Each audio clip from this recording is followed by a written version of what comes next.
Hi, this is Bill, and this is Progpaganda. In our recent episodes on this YouTube channel, we've been reviewing our list of 25 proto-prog albums released in the late 1960s that were an influence on and provided a foundation for the genre of music that we now call progressive rock. In our first episode in our Proto-Prog series, we identified the full list of 25 albums and reviewed the criteria we used to select them. If you haven't seen that episode yet, that is available here on this channel at this link.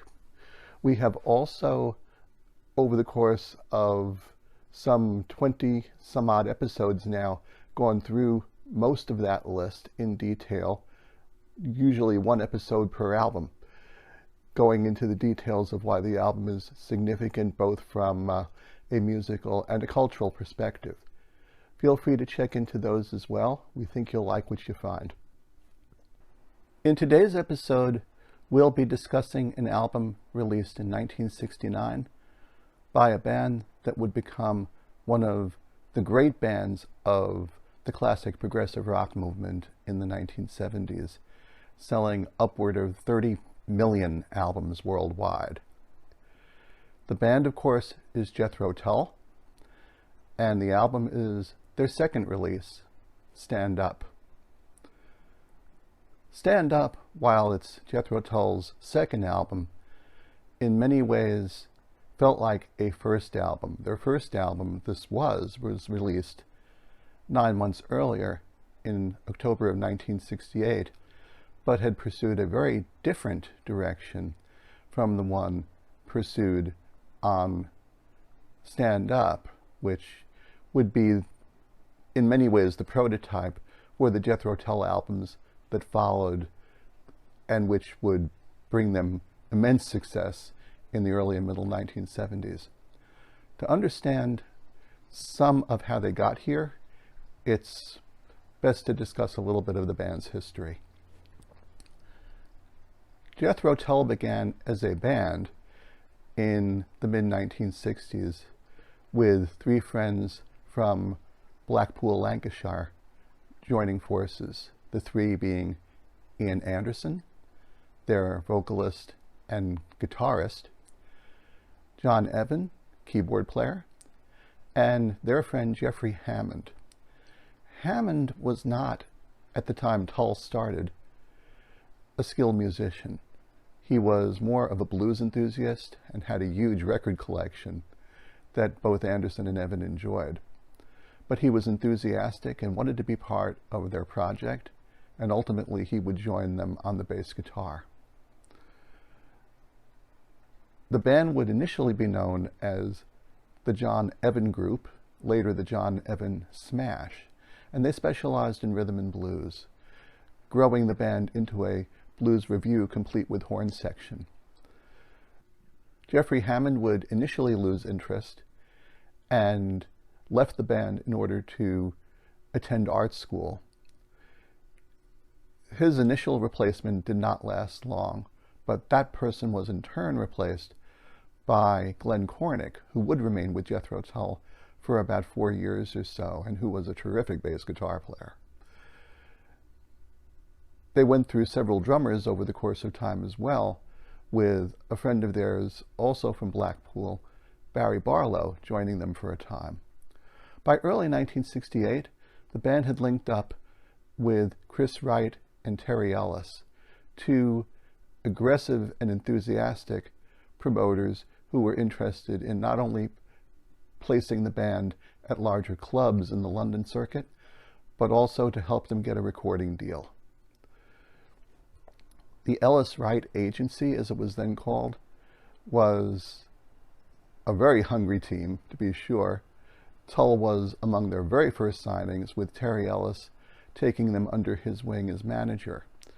Chris Wright, in turn, took on a British blues band of the day 10 years after as his clients and would support them over the course of the late 1960s and assisting them with production on several albums. By this time, the band had reduced in size somewhat.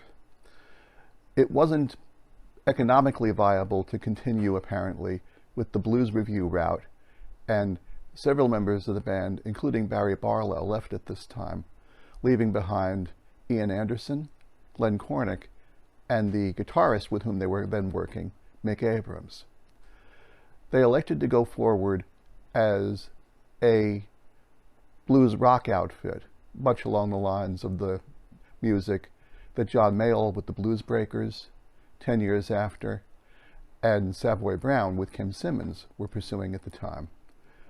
In order to do this, they needed a full-time drummer, and towards that end, Mick Abrams enlisted a good friend of his, Clive Bunker. At about the same time, Terry Ellis was able to achieve success in placing Tull with a record label, albeit only for a single. He was able to place the band with MGM Records for their first single, Aeroplane. This was not a very pleasant experience, down to the point, in fact, where the label did not even get the band's name right in printing it on the record labels for the single. This experience was one that caused Ellis and Wright to take a new tack and to decide going forward that they would make and they would own the masters for their artists' records and license those masters to other record labels. Towards that end, the Chrysalis Agency was born. Chrysalis, named after the two founding members, Chris Wright and Terry Ellis. Chrysalis. Chrysalis Records, as it would quickly become known, would become among the most successful independent record labels over the course of the late 60s through the late 1980s, when ultimately Ellis and Wright sold their interests to then EMI Records. EMI was since acquired by what is now the Universal Record Group. Undaunted by the experience at MGM, Chrysalis was able to place Jethro Tull with Island Records, another successful independent label in London. And there, the foursome made their first album, This Was. This Was in many ways a typical blues album of the day. Two of the tracks on the album were blues and jazz standards. Cat Squirrel, which was a guitar instrumental showcase for Mick Abrams, which came from an original blues number from Dr. Isaiah Ross and had more recently been covered by Cream on their first album, had a fairly large space on the album, as did a piece that featured Ian Anderson on the flute, a cover of Rashawn Roland Kirk's Serenade to a Cuckoo. Anderson, not very long before This Was made, had picked up the flute. He, in his own estimation, wasn't a good enough soloist on the electric guitar to take on responsibilities helping to front a blues band, and he thought that pursuing the flute would be at least a positive, and that it would make the band unique, that they'd be remembered because of that different instrumentation that they were using.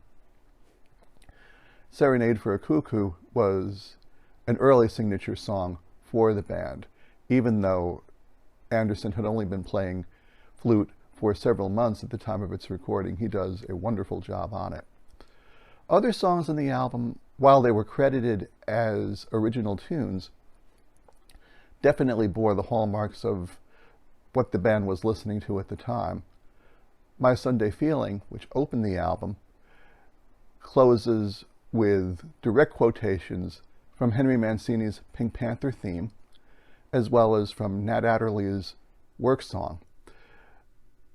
Someday the Sun Won't Shine for You is in many ways directly taken musically from Big Bill Broonzy's classic blues tune, Key to the Highway. So there is a lot of quotation and tribute on this album, to be sure, which doesn't detract from the fact that it's a good album. It is a very good album as far as its performance and production values are concerned. It was a top 10 album in the UK and made the charts in the United States as well, reaching number 62 in Billboard. That all being said, however, Ian Anderson wasn't interested in pursuing a strictly blues direction going forward. Perhaps in retrospect, he was sensing that the British blues boom was beginning to peter out. Indeed, John Mayall was, by the time of the making of This Was in 1969, beginning to lose steam from a record sales perspective. Savoy Brown, with Kim Simmons, in comparison, did very well in the UK, but found it difficult, despite relentless touring in the United States, to find a huge following as far as record sales were concerned. So Anderson's instincts probably were correct, looking back. This was, however, not something that pleased Mick Abrams. Abrams was a bit of a blues purist and found, as Anderson was writing songs for what would be the band's second album, that he wasn't really happy with the material and where it was going. It was eventually decided that the band would need to carry on with a new guitar player, and Abrams left the band, ultimately founding his own band, which Chrysalis helped to market, Bloodwind Pig. Abrams' initial replacement was the guitar player Tony Iommi. Iommi did not stay with Jethro Tull long. Depending upon the recounting of the story, Ian Anderson has stated that Iommi was with them for only about a week. Iommi, I think, in various interviews has said 2 weeks.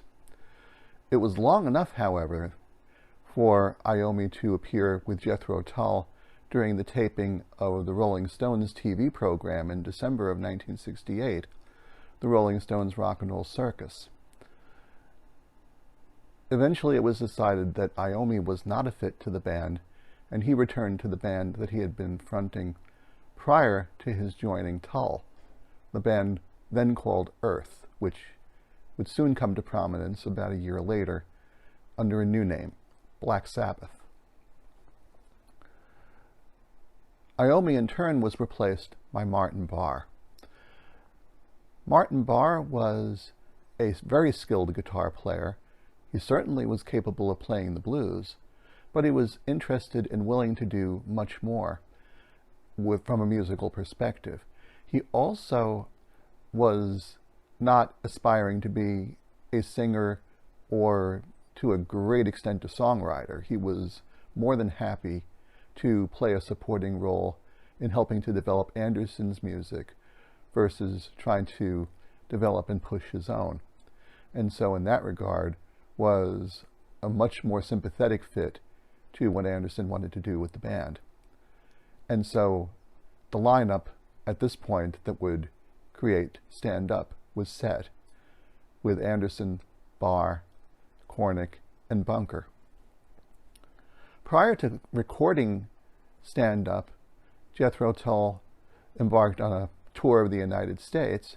During the band's stop on this tour in Providence, Rhode Island, Ian Anderson had ideas for some new songs, which Terry Ellis encouraged the band to record while they were still in America in order to get a single out, in order to keep the public's appetite whet for the upcoming new album. Those two songs gave a hint to some of the new direction that the band was taking. The songs in question were Living in the Past and Driving Song. Living in the Past is, of course, a Jethro Tull classic and is very distinctive for its use of the 5/4 time meter in its construction. Most blues songs and rock and roll songs in general are in the 4/4 meter. 5/4 in this era was generally more regarded as a vehicle for jazz compositions, and there is definitely a jazzy flavor to Living in the Past. Anderson nonetheless pursued the song In 5/4 Time, and the song was a very big hit as a single in the UK. Its flip side, Driving Song, was interestingly constructed also, in that it incorporated polyrhythmic time, with the drums played in 4/4 and the rest of the band playing in 6/8. Definitely a hint of things to come. When the band returned to the UK, they began work in earnest on Stand Up. Stand Up is an interesting mix of musical styles. There are several tunes on it that are still somewhat bluesy, as was the case with This Was. The opening track, A New Day Yesterday in particular, is a blues that would have been very much at home on This Was. I can actually picture Mick Abrams playing it.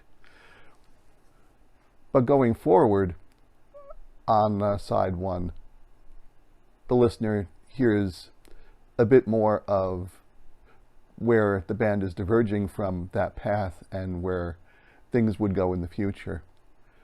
The second song on side one of the album, Jeffrey Goes to Leicester Square, is a folk tune that makes use of the balalaika as well as guitar, and has been compared to some of the folk work that Bert Jansch and Roy Harper were doing back in the 60s. The third track on side one is Beret, the adaptation of Johann Sebastian Bach that Glenn Cornick and Ian Anderson pursued.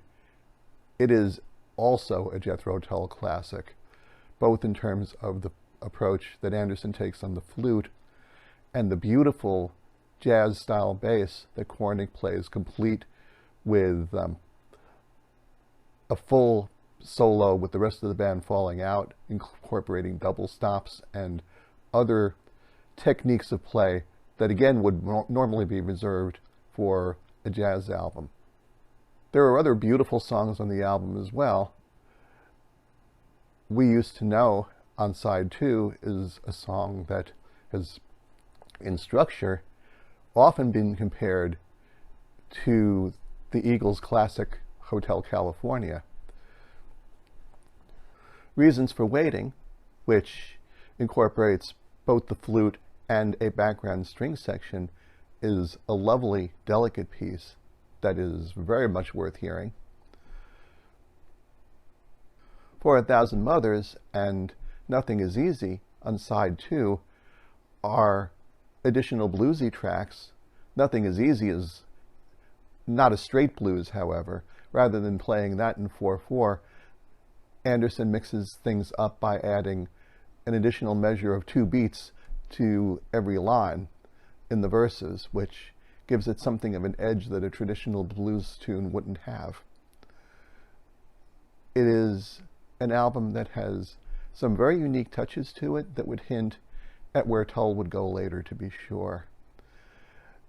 And it was a quite successful album. It was a #1 album specifically in the UK, Jethro Tull's first #1. In the United States, the album made #20 on the Billboard charts. The band was truly established at this point and were able to take some liberties with musical direction going forward as a result of this success. It's perhaps no accident that as the band moved forward, that Ian Anderson would involve the musical talents of some of his friends from Blackpool. On their ensuing album, Benefit, John Evan would return, albeit in a sessions role, to provide keyboards on a good portion of the album. By their fourth album, the classic Aqualung, Glenn Cornick had left the band to be replaced by Jeffrey Hammond, and eventually, several months later, by late 1971, Clive Bunker, who decided temporarily to retire from the road to start a family, was replaced by Barry Barlow.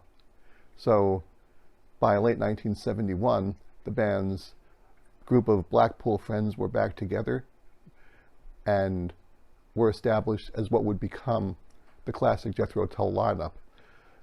This lineup, with the exception of Hammond, would remain as part of Jethro Tull until 1980.